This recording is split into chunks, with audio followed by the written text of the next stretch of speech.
Good evening, everyone. For today's discussion, we will discuss voluntary easements. But before that, let us first discuss what an easement is. So, an easement, it is a real right imposed upon another's property, corporeal and immovable.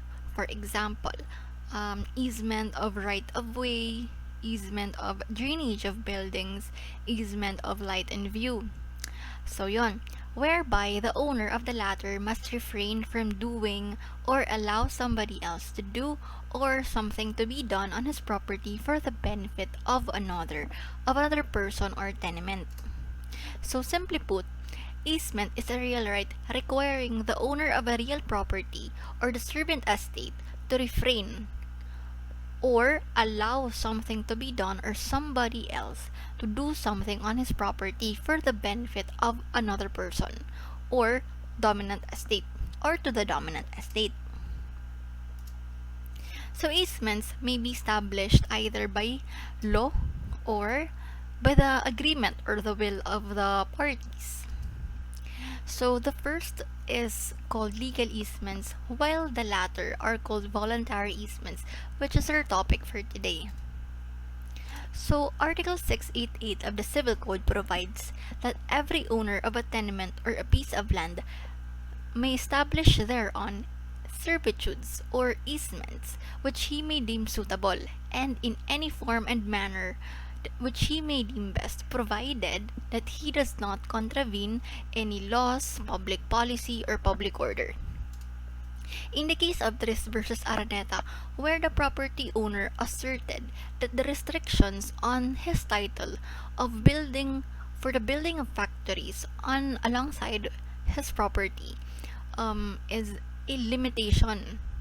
So, it is in reality an easement kasi every owner may impose any servitude provided that he does not contravene any public policy, laws, or public order under Article 688. So, pwede yon. Pwede siyang mag-limit or pwede siyang magbigay ng mga terms and conditions provided that he does not prejudice anyone.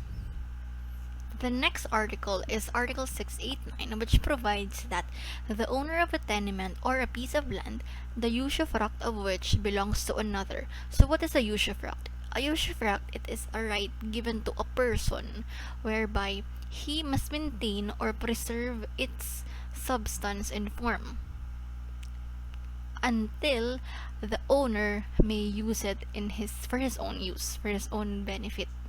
So yan, the owner of a tenement or a piece of land, the usufruct of which belongs to another, may impose thereon servitudes without the consent of the usufructuary, provided that he will not injure the right of the usufruct.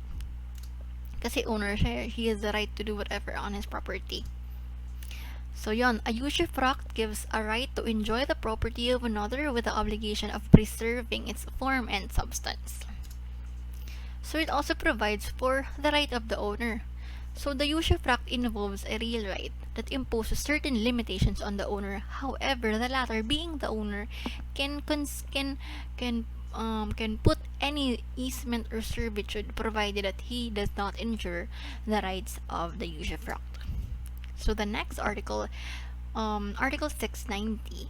Whenever the naked ownership of a tenement or piece of land belongs to one person and the other to a beneficial owner, no perpetual voluntary easement may be established thereon without the consent of both owners. So, dapat may consent siya. So, there are rules when there is a usufruct in subject. First, the beneficial owner may by himself create a temporary easement compatible with the extent of his beneficial dominion, and the easement is perpetual. The owners and the beneficial owners must have consent.